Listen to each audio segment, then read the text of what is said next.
The iPhone 10, or is it the iPhone X, I still don't know, is without a doubt the nicest iPhone Apple's ever made. It's gorgeous. Glass on the front and the back, it's got the dual camera system, a stainless steel frame, minimal branding, an edge-to-edge OLED display. This thing is nice.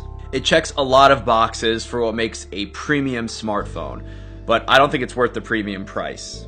I've been using this space gray 256GB model as my daily driver for 2 months, and here's where the phone falls short for me. The first thing is the notch. I am still dumbfounded that Apple made this design choice, but here we are in 2018 and my phone basically has horns.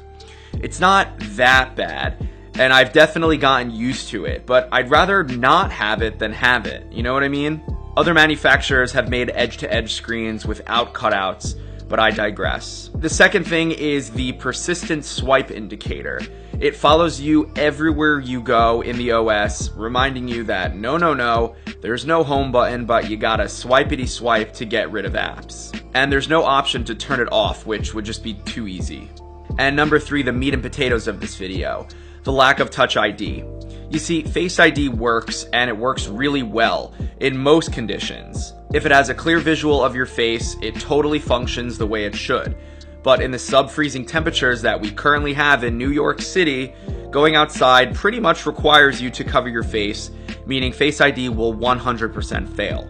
But look at what happens when Face ID fails. You've got to wait a ridiculous amount of time for the keypad to show up, and there's no other way around it.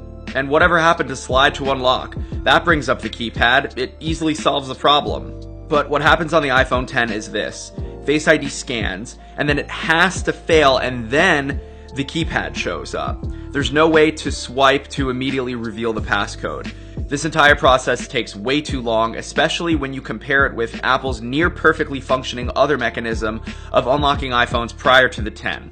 Really, Touch ID is just as fast, if not faster than Face ID, because Face ID requires you to bring the phone all the way up to your face, whereas Touch ID can be done while you're still raising the phone.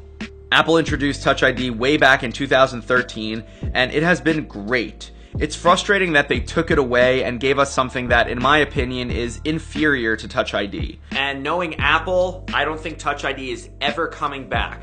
But I sure hope it does. And it would be nice if Apple enabled an easier way to reveal the passcode on the iPhone 10. But until then, I will be wasting a couple precious seconds every day until it gets warm outside, waiting for that passcode to show up. Thank you for watching.